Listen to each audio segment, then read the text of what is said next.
Thank you all for attending this last event. We have Vannesia Darby, who is the digital marketing manager for a brand that you might know and love called Shondaland. Y'all know anything about that? Okay, thought you did.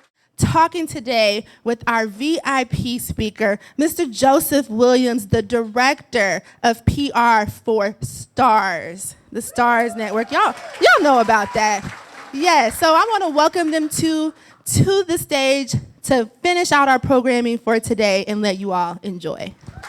Well, hello, everybody. Well, I'm a preacher's kid, so y'all going to have to talk back to me. Hello, everybody. All right, greetings and salutations. Let us know that we're in the right place. Thanks so much for coming, and to AAMA for the Marketing for the Culture Summit 2023. I'm excited. Are you excited too? I'm very excited. Okay. I'm from Houston, so I always love coming home. Right. So I hear that you're also an HBCU graduate. Do we want to get into that now? I'm like, let's just jump into it, right? Yeah. Let's go ahead and kick it off. Tell us about your story, your journey, but also let's get some HBCU love too.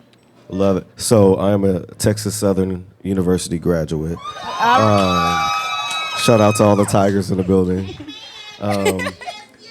And I also attended Hampton University as well. So I also love the real HU as well. Okay. All right. So I'm originally from Houston. I grew up on the southwest side of town in Missouri City. But I was in the magnet school, the magnet program.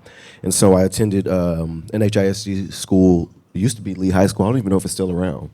Oh, nope. I heard it. No. Okay. That's okay. And then I graduated from West Side once West Side opened up. So from there, my mentor, who is in the building, Mr. Eric Lyons. Could you wave, Mr. Lyons? Stand up, please. I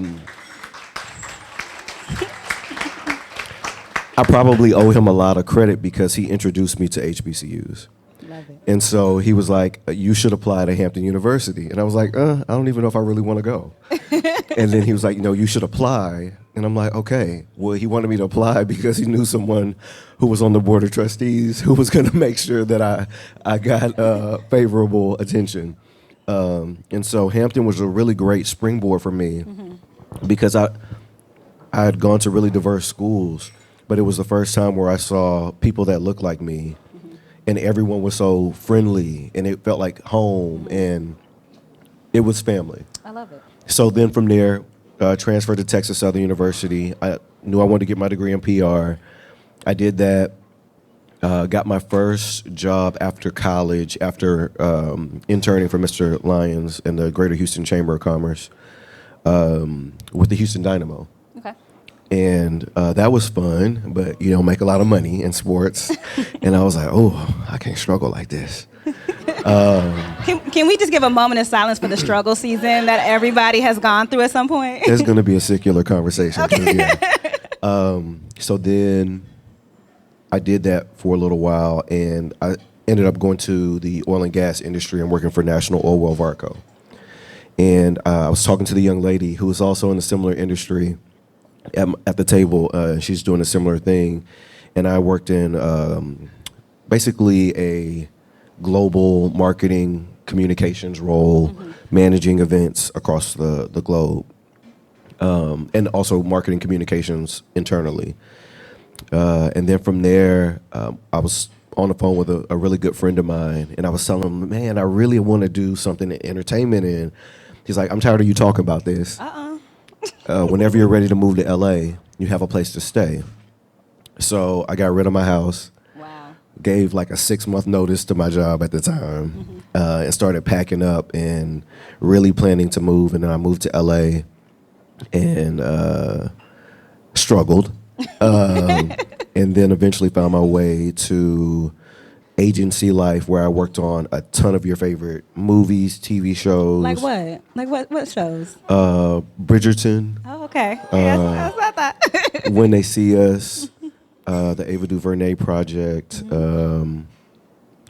Ted Lasso. Not that we're name dropping or anything. It's fine. Yeah. It's fine. And When They See Us probably changed my life because, number one, those men changed my life.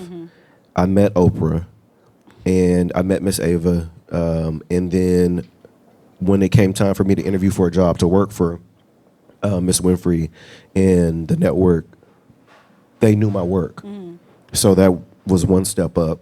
And then Starz came calling last summer and poached me away, and they gave me what I wanted. And so, yeah, I'm here. Can we just clap it up just for the journey? You know, and I know Joseph and I got a chance to chat before we started, you know, and it's not always easy, right? And, you know, I work in digital, as you all have heard, and we see a lot of Instagrammable moments, a lot of highlight reels. Nothing's wrong with that either, but I think everyone in this room knows that what you see is not always real, right? So what's one common misconception that you feel, especially as marketers or PR professionals, you know, what do you feel that is a common misconception among us? About PR or just We'll start entertainment? there. We'll start there, and then we'll go broad. Yeah. I think for PR, I think everyone thinks they need a publicist. Talk about it. I think a lot of y'all just need hard work and grit.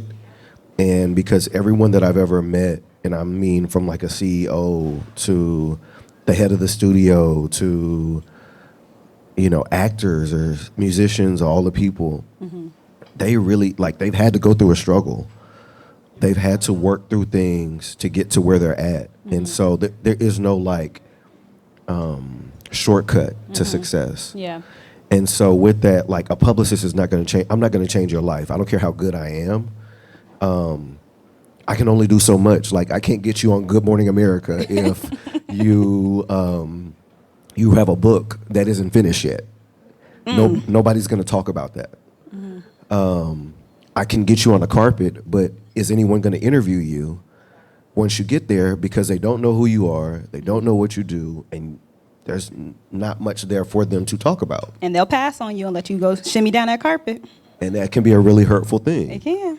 But it's not personal. Right. So I think that's something. And then the last thing, I just said it, but it's never personal in publicity. There are people that have never, like, I've never gotten a write-up in a lot of Houston publications. But I can get my clients on Good Morning America, The Today Show, Vogue, Variety, you name it. But it's never personal. So just quickly, so we know who's in the room, how many of y'all have already worked with a publicist for your work or for your business's work? Okay. All right. Okay. Just so we know. How many of y'all would like to work with a publicist? Okay. How many of y'all don't know exactly what a publicist does? And that's fine too. Okay, because we're going to break it down. Okay. So can you share, we got a couple hands on that one. Can you share, and you talked about relationships, you talked about placements and red carpets, but really what does a publicist do? Yeah, so to differentiate things, you know, marketing is paid. Give me a budget. Amen. Give me a budget. I do need a little bit of a budget for publicity, but most of my things are built off of relationships, so it's free. So, you know, my contacts at a lot of publications I've known for years. They're friends. They're people I've pitched for years. There are people that look like me. There are people that don't look like me, that don't identify the same way. But those relationships are what get my clients and my shows when I'm able to get them. And just for clarity, the placements and the relationships are free, but your work is not. My work is okay. I just want to definitely make sure not we get a good takeaway. All right. LA is expensive. LA is expensive. I was just in LA. It's a little bit more than Houston, just a little bit. We have some cue cards here, so I will jump in and out of questions. But also, does anybody have any questions? We'll definitely take them for the floor as well, because I want to make sure that you all. Do you have a question? Okay. If you do, just raise your hand. Oh, I'm sorry. Hi. So I did a little research. And I see you were listed like as a composer on some stuff. Is that true? Really?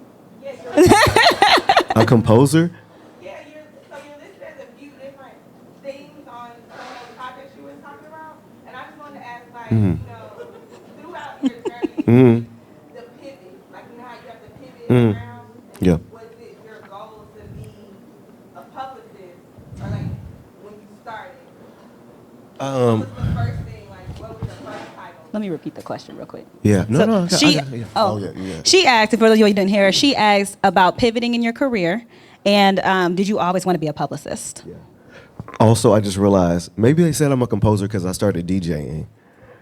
And so I don't know how that works, but that's the only thing I can think of, because I can't sing and I don't write. Drop a hot 16 for us real quick. No? Okay, that's fine. So I always, I wouldn't say I always knew. I knew I wanted to be of service. Mr. Lyons, again, I'm gonna say his name again. I met him through the same place that I met Michelle. Shout out to Michelle for this event. Shout out to Michelle. It was called Leaders of Tomorrow, and that's where he became my mentor. And they would bring in the speakers on Saturdays once a month to talk about different industries. And there was a young man named Tony Wiley who used to run communications for the Houston Texans. And he came in and he talked about his impact that he could make on black athletes.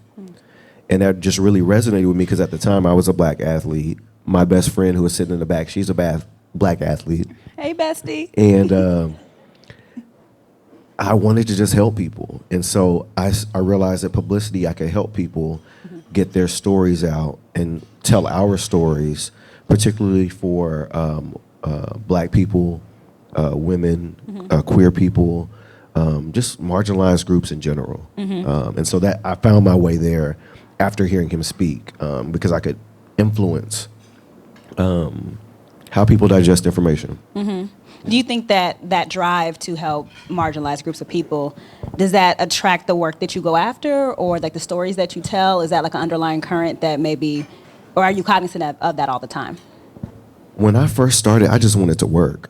Amen. Can we say amen for a salary and budgets and bags? Okay. I just wanted to work. When I got to LA, nobody would hire me. I probably did 150 applications. And I got a 1-week contract at Nickelodeon. Okay. And I was like, oh my God, I get to work at Nickelodeon. I used to watch Nickelodeon. Right. And so I did that. But that 1-week contract turned into a 6-month job or a contract. And then I went on to work at Playboy. And then J.D. Power and Associates, doing publicity for them. And then television and film. But I just wanted to work.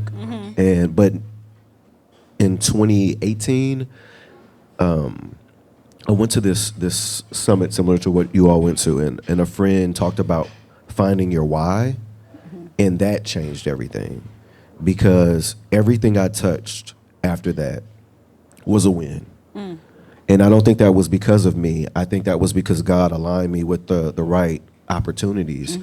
But that why, if you were to look at things in my portfolio, you can't name a show that has not been a success. You can't find a film that failed. Talk heavy.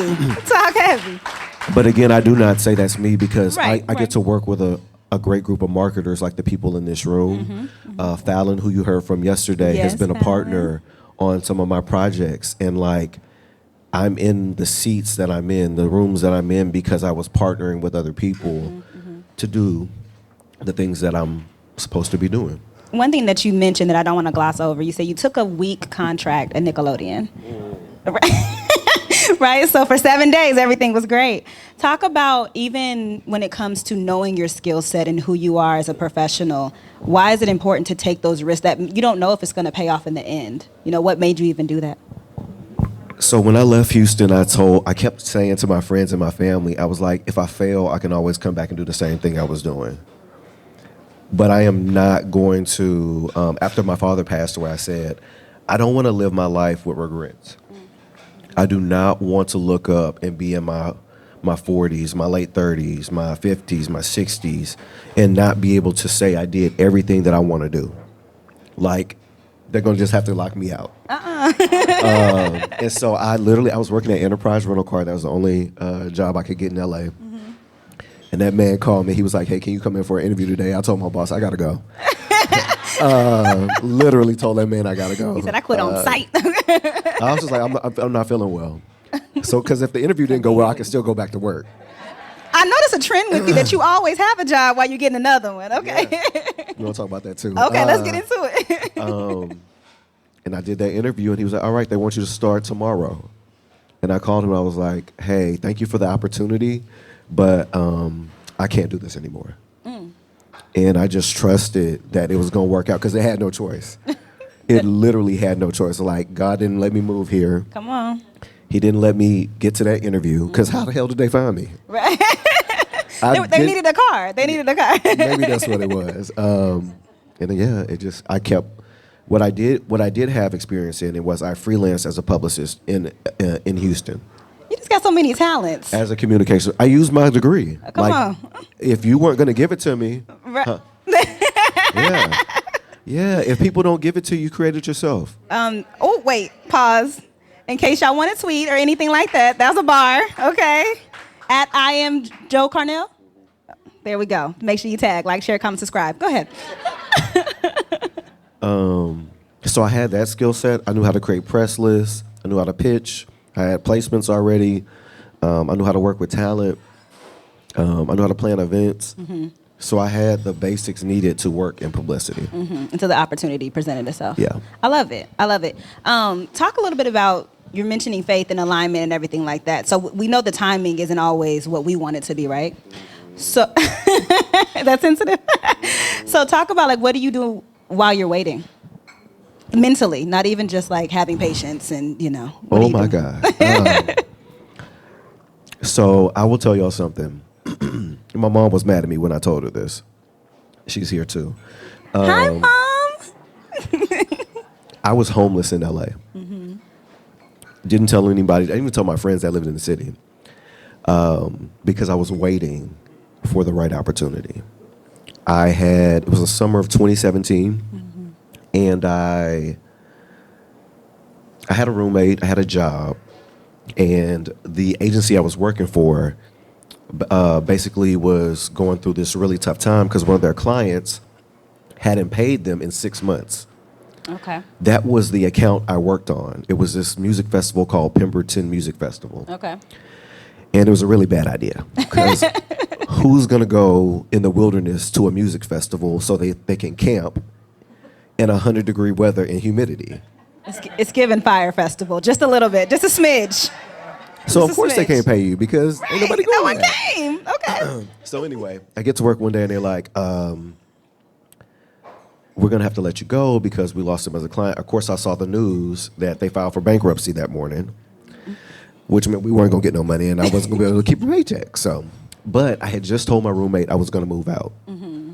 Oh, okay. And, the way LA works is once you tell them that, they got to get going to fill that space. It's on Craigslist by the time you finish your sentence. That part. Yeah. All right. Sin. So I ended up living out of weekly motels.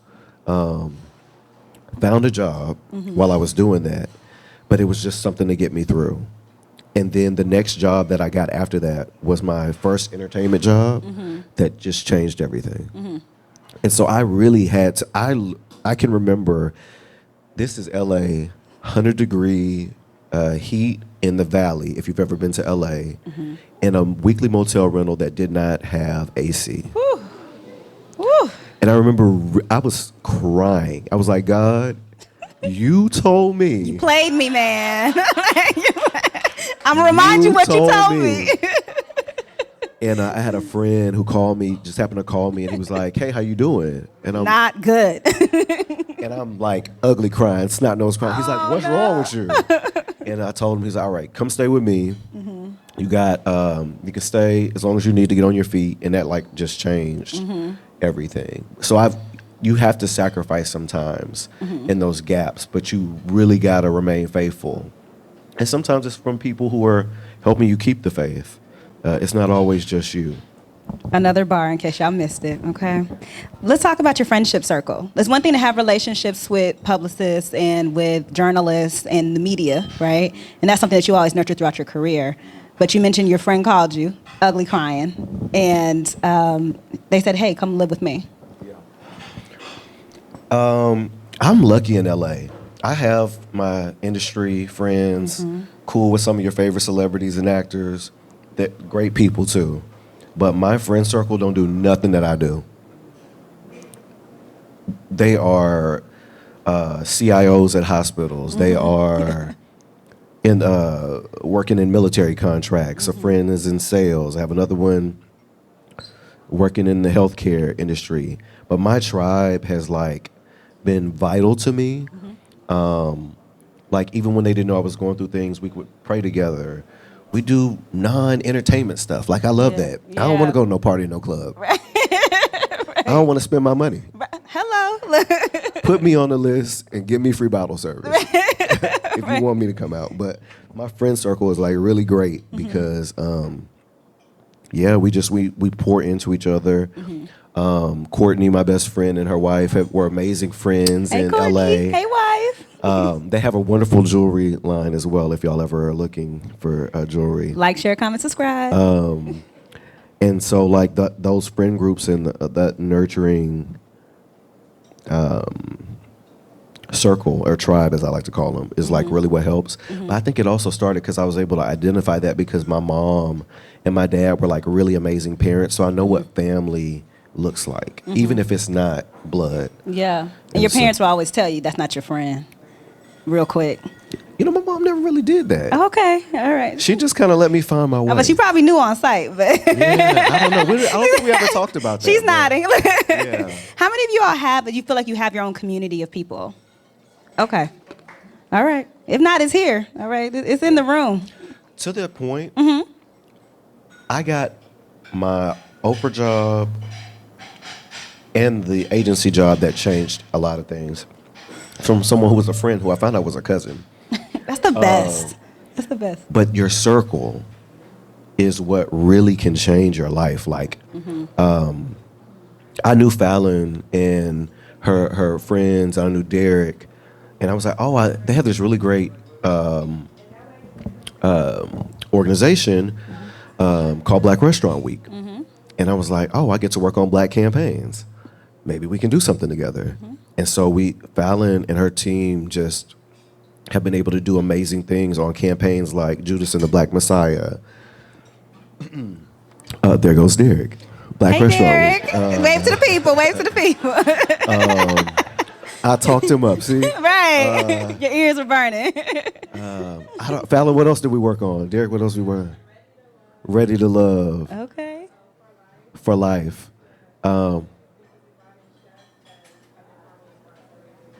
Oh yeah. I love that. So if you ever watch the show For Life, it was on ABC. It's a 50 Cent show. Oh, man, I must love working for him or working with him. Shout out to Mr. Curtis Jackson. And so the show was about a formerly incarcerated man who's trying to turn his life around. Fallon and her team had a really great idea to find formerly incarcerated chefs around the country that we partnered with to pour into their restaurants and send those meals to journalists to amplify the project. Can we clap it up for that? That's amazing. Friendship circles, like the people that are seated to your left and your right. I didn't have to reach up. I could look to my left and my right and find the people to work with. And not just transactional, right? Like actually have a relationship with people. Oh my God, we went to dinner the other night. I was like, I'm gonna send a note to all my friends in the industry again to remind them Black Restaurant Week is someone you can partner with, because I'm not where I'm at without them. And even though, yes, I paid them, but we go to dinner when I come to town. We hang out, we talk, we text. So it's not transactional. That's great. I want to pause for any questions, because we can do this all day. Yes, ma'am. I got two. Given that relationships are so important, how would you say you found It's a great question. How have you found and cultivated these relationships? Can I cuss? It's your world. Can he cuss, too? No, Okay.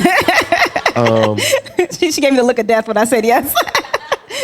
So as a publicist, my job is to read through the bullshit.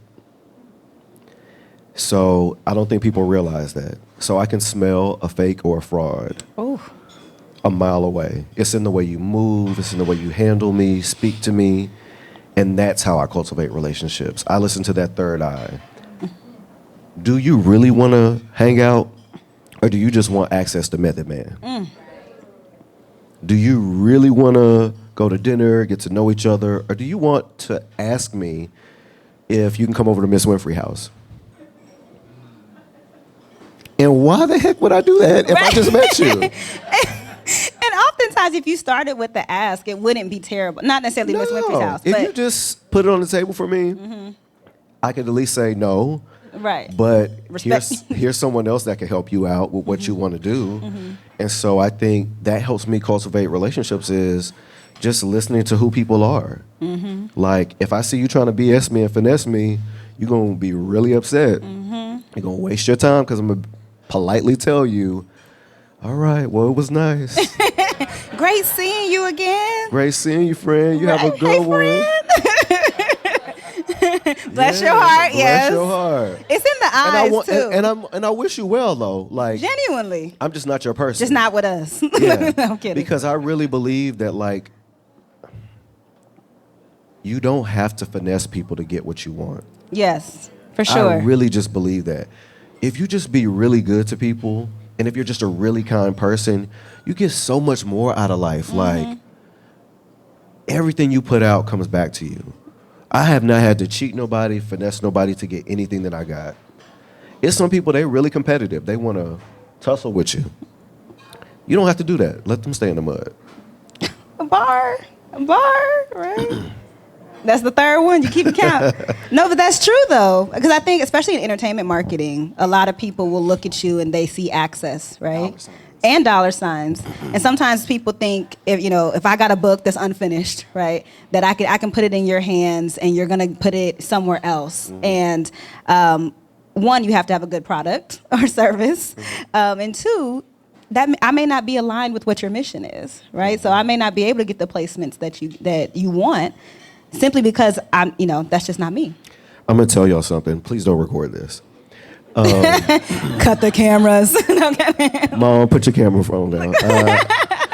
But you would not believe that some of the biggest stars cannot get certain placements. This is true. There is a woman who is the queen to a lot of people. And I could not get her on a magazine cover before I launched this last season of a very successful show. Okay. I was pitching her, and this outlet was like, oh, yeah, if you could give us $250,000, you can get her on the outlet. I'm like, but she's the queen of... And that is to say that publicity is not linear. Just because you are on a show, just because you have a hit album, just because you've been doing this for 30 years, doesn't mean people want to talk to you and care. And so... you kind of have to keep that in mind when you're thinking about the business. It's just like, you got to keep working, and it's gratitude, and it's sad, but it's like, it's real, especially for our black stars, because sometimes they put no name Tommy on a cover or give them a feature, and you like, they only did one movie. Right. And the album flopped. Well, and let's get into the politics of it.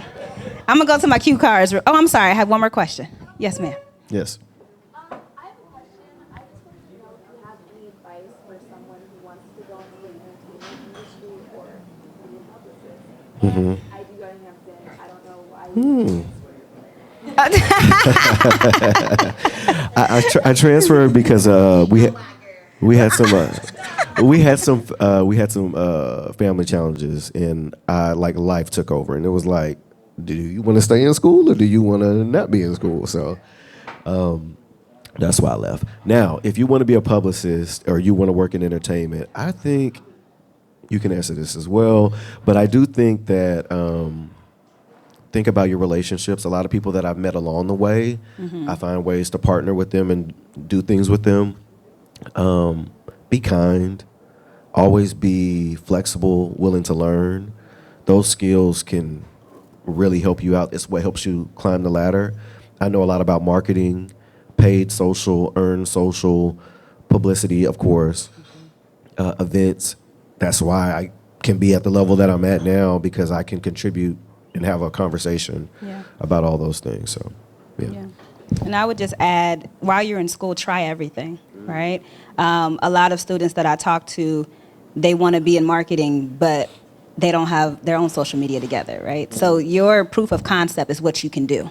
So if there's no entertainment club on campus, start one and cover live events, write blog features, maybe pitch that to local press, and then you start to flex your own muscles. So by the time you graduate, you have your own portfolio that you can send out to people when you pitch for your job. Okay? And she said the last thing, have a portfolio. Oh, yeah. Don't tell me you want a job or you want to do something, you don't have anything to show me. That's everybody. That's everybody. Yeah. And how do you feel like you can get more? Say you're just starting out, or even you're re-careering. It doesn't necessarily have to be starting out, because I know I've pivoted in my career as well, right? So if you're re-careering and you don't necessarily have the looks, do you start freelancing? What's your best advice there? I think you need to have a plan. I knew that I could not work in entertainment in Houston. It's just, there's not enough going on in entertainment in this market. But what I did do is I pitched myself to do field publicity is what they call it. So you're basically the person in market. When somebody brings a project here, you're like, oh, I'll help you promote it. I'll get you press hits and interviews while you're here. And so you can do that if you want to be a publicist, but you're not doing it now. Start developing those media contacts and work on getting those stories placed for different projects. You can pitch yourself that way. The other great thing is I was able to work with different businesses because of my mentor and the people that I met that he worked with at the Greater Houston Black Chamber. So are there small businesses that you can work with?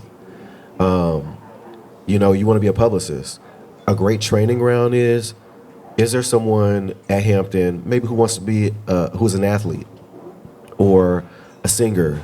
What can you do to break them out, you know, to just create a really great campaign on their campaign? Keyword. Not tactic. On their behalf. And so I think those things are, did I answer your question? I hope I'm not rambling. No, you're fine. Yeah, are things that you can do. Yeah, no, I love that. And also even with campaigning, right? So a lot of times we see people, we have these lavish birthday shoots, or we have graduation parties for our kids and stuff like that. But when it comes to our business, we don't transfer those skill sets, right? So what's the best way to recognize, like, hey, I can actually do this for my personal life and then pivot into making it a professional skill? I think you really just, you have to believe in yourself. You at a certain point have got to realize your potential, whatever that is. Like I was not the best writer. I'm not even gonna lie to you. I wasn't either. I can really not be as in the past. I didn't have as much attention to detail as I needed. What I am good at is talking to people. My mom used to say that I could curse someone out without cursing. And so I am able to communicate effectively to a lot of different people, regardless of race or culture. And so I use that to my advantage. So believe in whatever it is that you're good at and apply that to whatever it is you want to do. If you're a great marketer and maybe you aren't the most creative person, but your strategy is what is like your strong suit. Like you can think through from beginning to end. Use that. If you are a creative person, but maybe you lack the strategy, still work on the strategy. But like use your creativity as you're like, oh my God, I can create this. Right. I can design this. And use that to your advantage. And someone in your professional tribe may be good at what you're deficient in. And you can work and learn from them and apply that. And then you have a whole agency. Look at you, just out here. So let me jump to the cue cards real quick. So your Instagram is full of gems. Tell the people your handle again real quick. It's IamJoeCarnell. I'm going to tell y'all, I am all about good vibes and inspiration. So you'll get blocked if you're not. Is that what you're trying to say? Don't bring the negativity here. But no, so that's me. I post a little bit of work nowadays, but traditionally I didn't. Nobody even knew what I do. So. Okay. So one question you posed to your followers was, are you misunderstood or have you not explained yourself? So can you talk about the importance of having clear messaging? Oh, man. I think a lot of times as Black professionals, we can be frustrated because people don't understand us. And I think that is very right because we integrate ourselves into everybody else's culture. We learn about everybody else. So it can be exhausting to then have to explain your culture to someone else to get them to understand that when you're selling your ideas. But I would challenge us that if you can sell and explain that in a smart and a thoughtful way, you can do anything. Now when I talk to my boss, I'm like, oh, for BMF, I want to What's spend. what's BMF? Oh, BMF is Black Mafia Family on Starz. That was my first campaign. She prepared me. She said when she interviewed me, she was like, you're going to have to hit the ground running. So I was like, all right, cool. I need a week and a half off first. But I started the job, and that was my first show. And I was like, I know what BMF means for culture because I know how many times I've heard BMF in any music song. I know what their influence, they're the reason why we have sections, y'all. Sections weren't a thing before BMF. So it was to tap into that. So I sold her the company, the CEO, who he and 50 have a tough relationship, on the fact that we need to spend almost $1 million on my premiere. Because I need Carisha, who was only in one scene there. Real bad. Real bad. Okay. That's my girl. I love her. I needed something really big and flashy that looked like BMF, that nobody could miss. And that is now one of our most successful shows ever. It's doing numbers that the original Power did not do in its second year. Love it. So like, because I was able to convey the importance of those things, it helped. And I take that into my friendships too, thankfully to therapy. Love Therapy it. helps. So. Therapy helps. Do we have any other questions? Just want to make sure I get everybody. Okay. And how are we good on time? Okay. We're gonna keep the party going. She said, yeah. So you wrote this on your Instagram as well. To the Black publicists, let's keep holding the door open and advocating for more of us. Can you elaborate on that statement and what allies in media or at companies can do to further the work? I don't see competition. Okay. You can be better than me, and I'm a root for you. You could be doing it before me, I'm a root for you. Because my time is going to come. And I know what I bring to the table. And I hope more of us as marketers, as professionals in general, think about that. If you do a great job, you can bring in more people. If you decide that you want to close that door behind you, that you could be missing out on the person that could be your boss the next time. Talk about that. And they may remember that you shut that door and never circle back. You could be, like, the people that you meet on the way up could be the very people who, like, speed past you in one way. There are people that did not like me, and now they have to see me when they ask for money. Ooh. But I'm not going to treat them that way. Right. But you got to remember that, like, you have to keep bringing in more and more of us. Also, and I'm unapologetic about when I say this. I say this in meetings. I say this to our recruiters. I say this to my boss. Like, Black and brown communities are some of the most creative people. Say it one more time. Black and brown communities are some of the most creative people. Because we have to learn so much about everybody else's culture in addition to our culture, we come with a more well-rounded thought about everything. And so if you have more of us in a room, you can think about the campaigns in a different way. You make more money because you're tapping into more people. And you got to be unapologetic about that. Like, real quick, I hired a coordinator, and she graduated from TSU, and she's I needed a break after working on BMF and Power. But she could work on Run the World as a Black woman. It'd be her first campaign, but the things that she brought to the campaign, her ideas, when I looked at the analytics yesterday, I think the show did 25% better than it did last season. And so you need people who understand how to pierce and cut through all the noise to be successful. And so you need more of us in the room. That's a roundabout way of saying all that. There's two things that you mentioned. One, no one can really do us like us, right? The second thing is you're talking about analytics and tracking and, having KPIs. And I know that we're all marketers. Well, I assume most of us are marketers in this room. But some of us, and I'll say us because I'm included, for a long time I wasn't measuring success, right? So how are you keeping track of everything that you're doing, whether it's personal or professional, and how important is that, like to have your own brag book?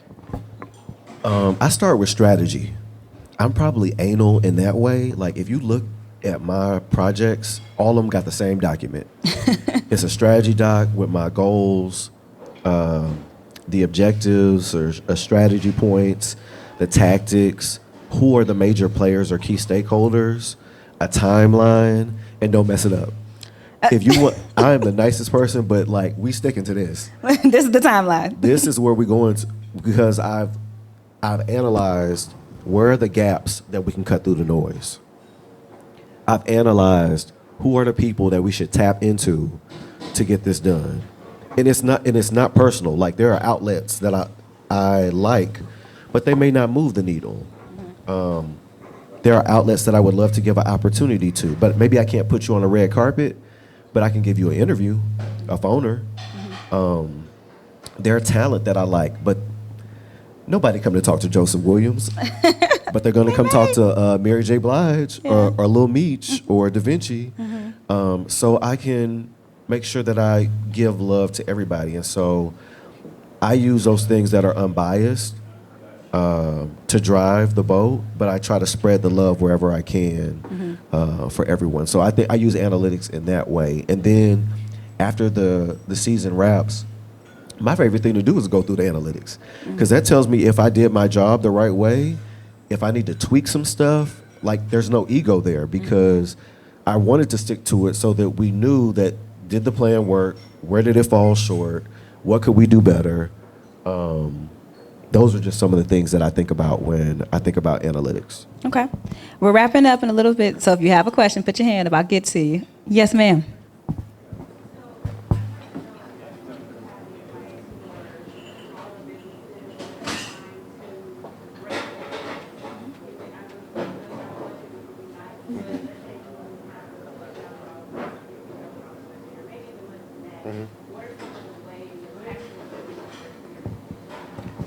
Did y'all hear that over there? Okay, so she asked about advice for smaller businesses to break through the noise who may not have the larger, but the $1 million budget. And you're talking about for entertainment? So for just business in general, breaking through the noise and having your brand be out there, just any general advice on businesses that can do more with less. Oh my God, I think I have so many thoughts on this. I'm gonna try to make it brief. I think context matters. What I do in LA is not gonna be successful in Houston. What you do in Houston is not gonna be successful in LA. I think you look at your business, like where you fit into the landscape, what your offerings are, what other people are doing, and you find the gap. And I think, let that pass. I think you think about what differentiates your business and offerings that no one else can bring, and you over-index on that and highlight that. Love it. Like you beat people over the head with it, so it's like you can't miss this. I think about like, an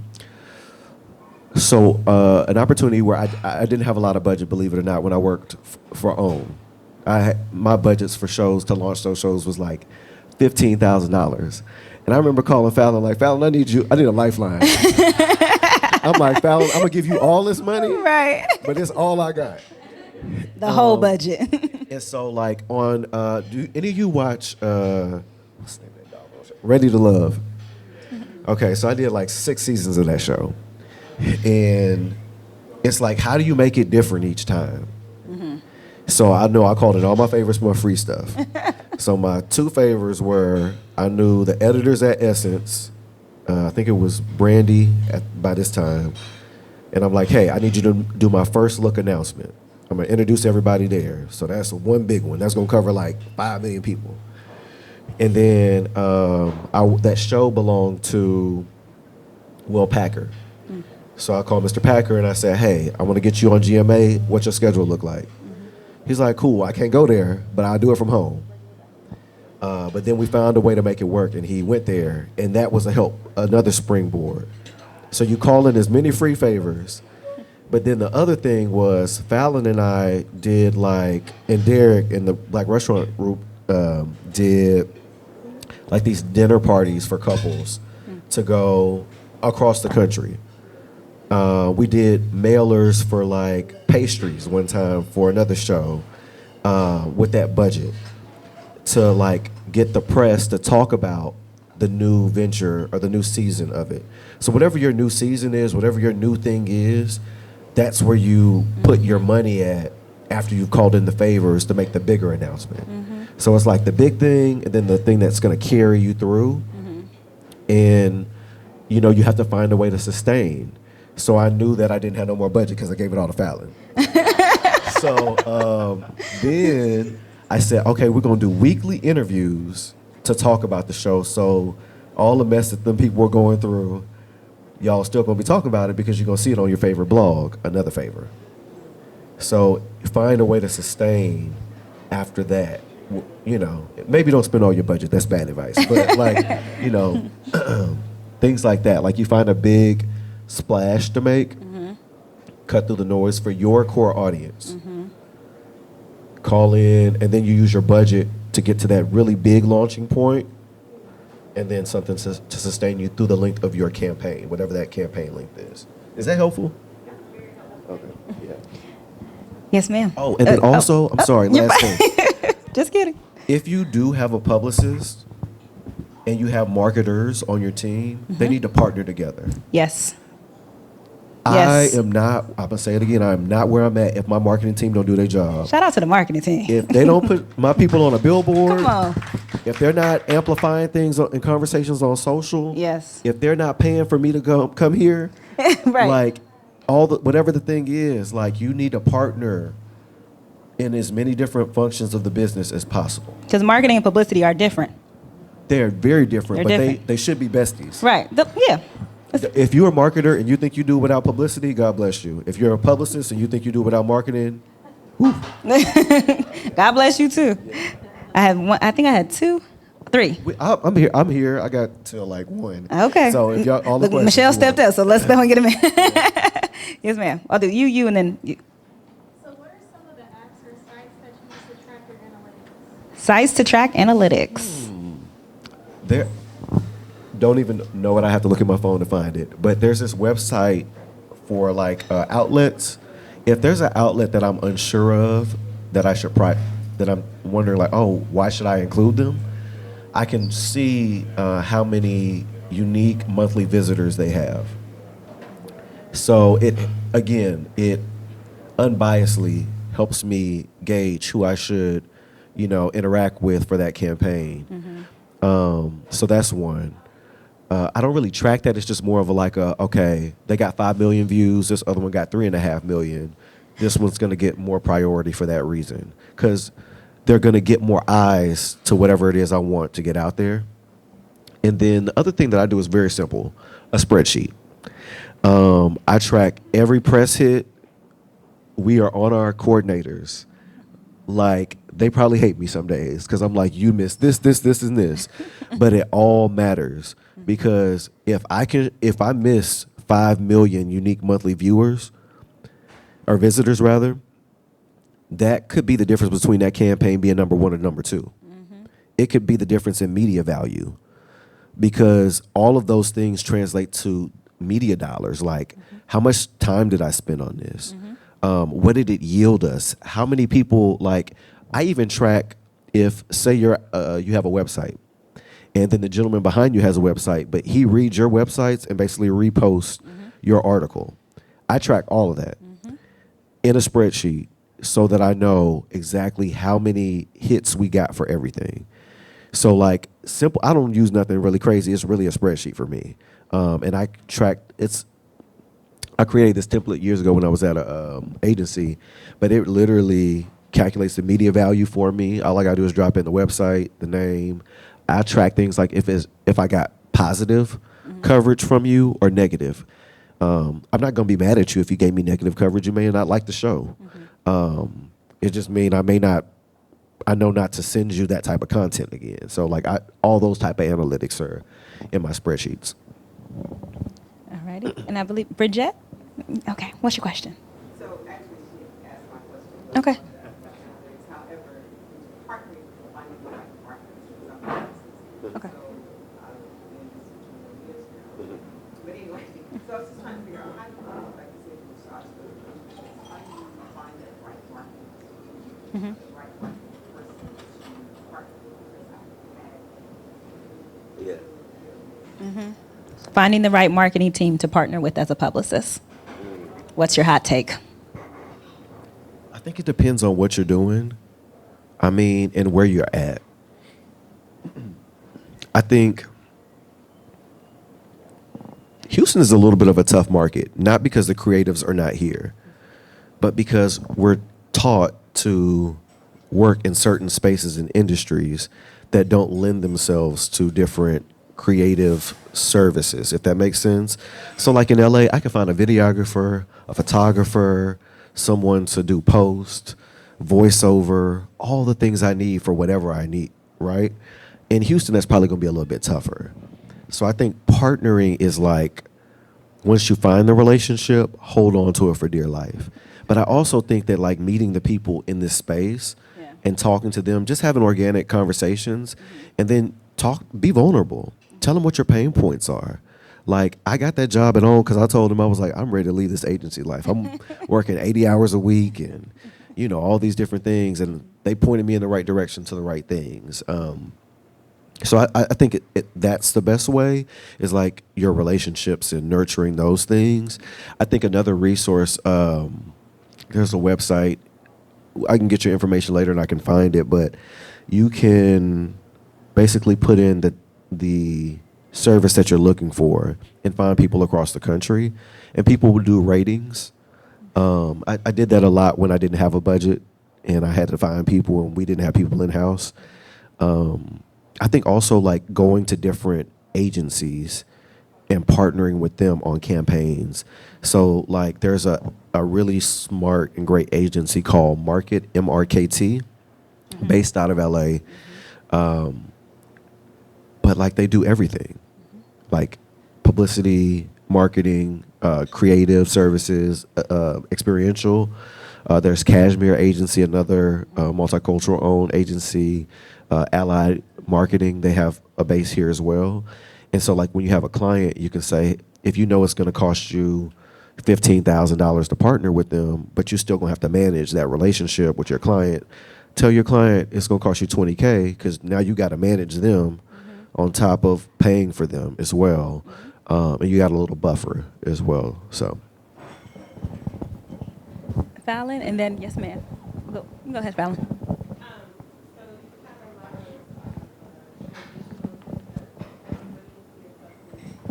Fallon, you done took my question. That's what I was going to end with. Well, go ahead and answer. No, I'm kidding. I'm sorry. You've had a lot of success. Where's your career going, and what do you think you're going to transition to next? Man, that is such a scary question right now. Just vibes. No, it's not just vibes. I do have a plan. It's scary because in the past year, God has done exceedingly abundantly everything that I could literally ever think of. I mean, I'm going to the White House in a couple weeks. Okay. Let's clap it up. Let's clap it up. I've never been to Essence Fest as long as I've been working, but I'm going for the first time. Okay. Anybody else going? Okay. Lorenz Tate is one of my buddies now. The Lorenz Tate. Because he's on Power. blues in the left thigh? You said what? I said blues in the left thigh? You're silly. So I don't know now. I know I want to stay at Starz. I definitely would love to be a VP there. Man, I think that's all I got for right now. Like, I really want to continue to be of service. Like those things I named are great, but it came because I'm of service.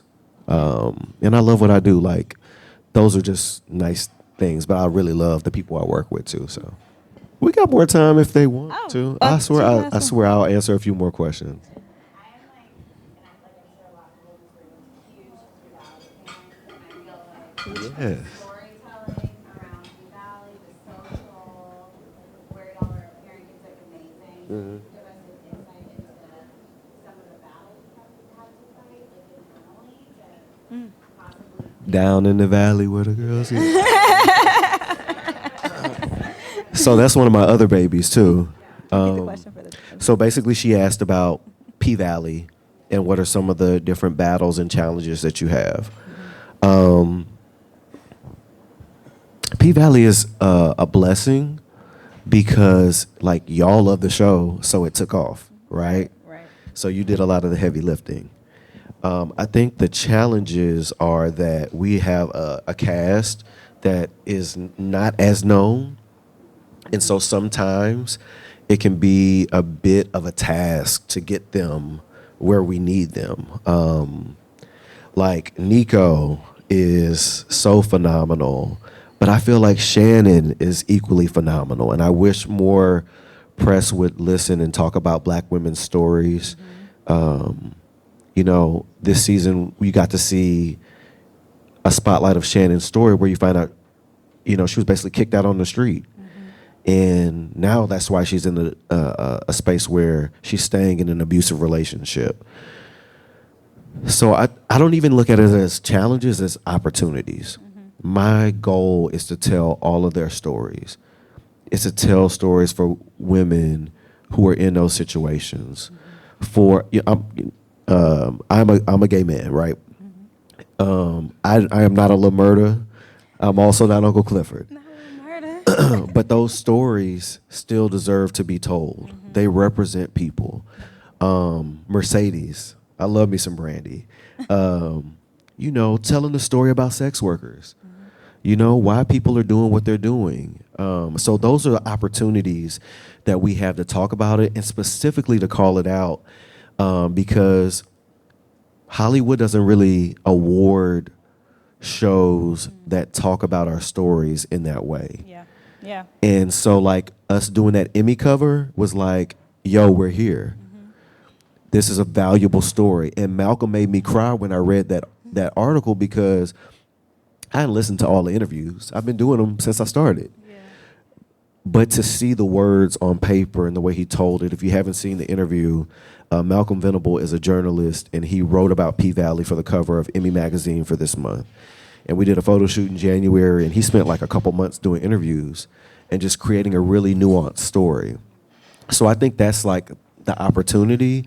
We still fighting the fight. I have a really big, what's today? In 2 weeks, I have another big story coming out for Nico. We're taking them to the White House in 2 weeks. We got a lot going on. Oh, they're doing stuff in LA right now while I'm here. They're doing the FYC panel. They did the FYC panel yesterday. They're filming something on Monday or Tuesday when I get back. So yeah, I mean, I think about opportunities. Like we band together. We love that show. We love our stories. They're really great people to work with. So I think about opportunities. I don't really think about challenges. We were born for this. Come on. Yeah. Yes. Hi.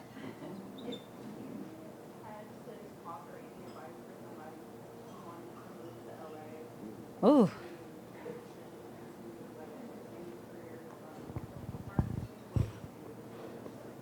Great question. She's asking about advice to move to my LA God. to work in entertainment and transition from marketing. Oh my God.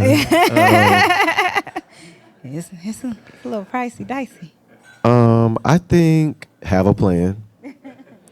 I think save up as much as you can. There are no guarantees. I don't care how good you are. And a lot of marketers, and I hate this, have had similar experiences. Like one of my really good friends is at Netflix, and he's been killing it since I met him. But you know, he tells a story. He got put out of his house because he lost his job and couldn't pay for it. So you need a cushion. You need good friends. And you got to stick with it. And don't ever think that just because you do one thing that you made it. Like, it That's can great. all disappear tomorrow. That's great advice. Like, it can literally all disappear tomorrow. I mean, you see it with actors, but you've been seeing a lot more people get fired for doing stuff that they shouldn't have been doing. Like, it can all be gone. You have never above reproach. So just remember that. Oh, Yes, ma'am. Hi, Joe. My name is Christine. And my question is, have you ever been put in a position to operate in a way that's not aligned?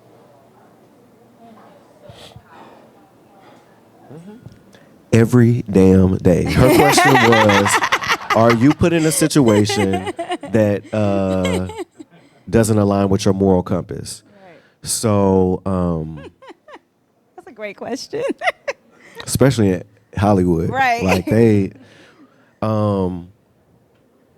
question was, have you ever been? Yes. I won't say the specifics, but I will say, I have met people who have said obnoxious, terrible things, and my job is to tell you said something obnoxious and terrible, and you need to go sit in the corner. Yeah. Like, I think when you pacify people, you do yourself disjustice, and you can do it in a way that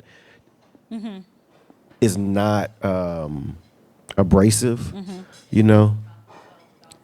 Right. Yeah, like like I when I worked at the agencies, we were actually I can tell this story. Okay, I was like, I know you searching, trying not to drop a Yeah. name, but we were gonna announce the 1619 project, and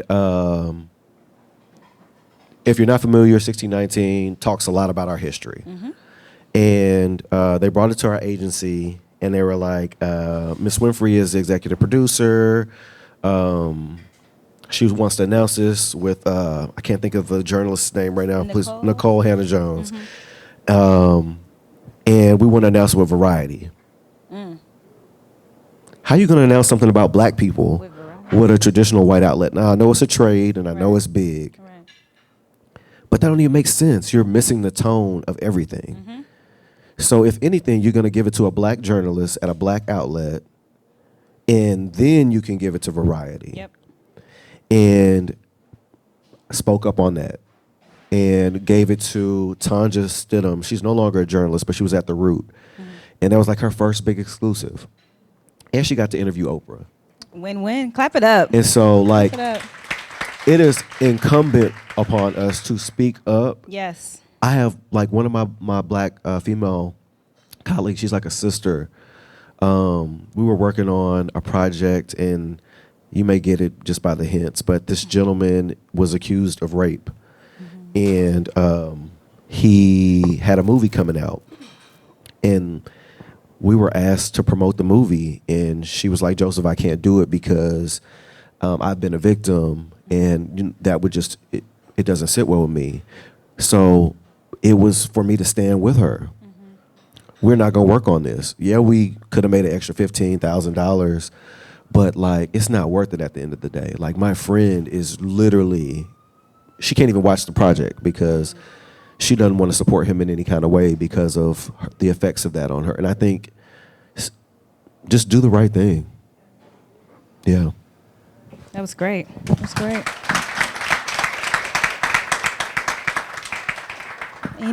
Anybody else? Last one. We don't want to miss anybody. Oh, yes. Yes, ma'am. Y'all put your hands up. Stop being slow with the raise. Now.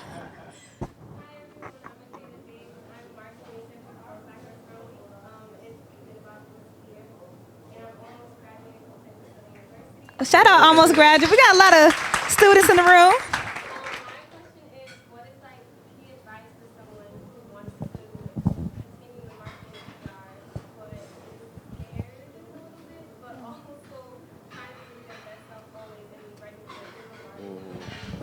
What are you scared of?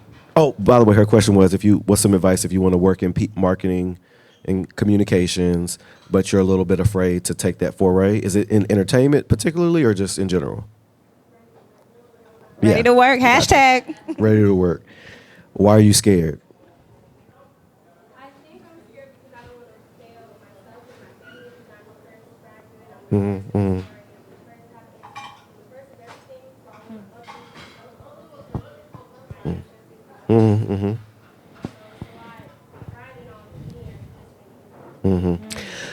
think that I will first tell you that that is not your burden to carry. I would also challenge what failure looks like to you. And I really mean that. The times where I thought I was failing, I really just had lessons to get me ready for what was coming next. Yeah. If it doesn't work out, you didn't fail. You learned something. I can give you a really big thing. I don't know if Mr. Lyons remembers this, but he used to be the head of the Black Chamber of Commerce. And I was working on comms, and so I worked on the committee to do our annual gala. And so I was like in charge of this big book of like with advertisers and stuff. And y'all, I misspelled excellence on the cover of the book. I ain't never misspelled another thing or anything was printed again. Joseph Spellcheck Williams over here. Well, because at that time you had to do it in Photoshop. Yeah. And I don't think I knew how to use Photoshop or use spell check with Photoshop. Anyway, Right. I say all that to say the amount of like I cringe thinking about that to this day. Imagine 350 people, business owners, on their biggest moment. See, this Negro can't even spell. So I don't think that there's failure for you. Yeah. So I would tell you to take a chance on yourself and to bet on yourself. I think, it's okay to be particular about what you want to do too. Yeah. Like if you know you want to do something, like don't be afraid to put that into the universe and tell other people that because they can help you get there. Tell the right people. The right people. I mean, you can tell the wrong people too. They can't stop what God got for you. That part. And everyone has a failure, like everyone in this room. So we all Turn have to your neighbor and ask them, what did you fail at? Literally. We all have an excellent story. That part, so. Let me scan the room one more time. We don't want to miss anybody. Yeah. Okay. I feel like I answered a lot, but yeah. Okay. Oh, Mr. Lyons. Mr. Lyons. Okay.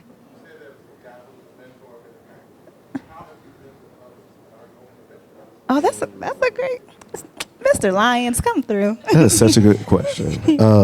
So, Mr. Lyons is not just my mentor; he's family. He's been at every family gathering I can think of for as long as I can think of whenever we do something. And so I think about mentoring in the sense of, no, he didn't work in entertainment, but his advice was still sage and still helpful. And so I always think about it from that perspective. I do mentor. I'm a mentor at Starz. I've mentored with LOT after I left. I don't have as much time, but I always try to be helpful. So maybe I can't be someone's full-time mentor, but if they want to call and talk, they got a question about something. I'm not a script writer, but I've done script coverage. I'm not a full-time marketing person anymore, but you want to talk about strategy, I do it in that sense. And I do think that, like what I said earlier, you get back what you put out. When you do good by people, it'll always come back. Like I ain't missed a blessing because of that. So I would tell anyone who is focused on themselves to find ways and to carve out time to give back to people.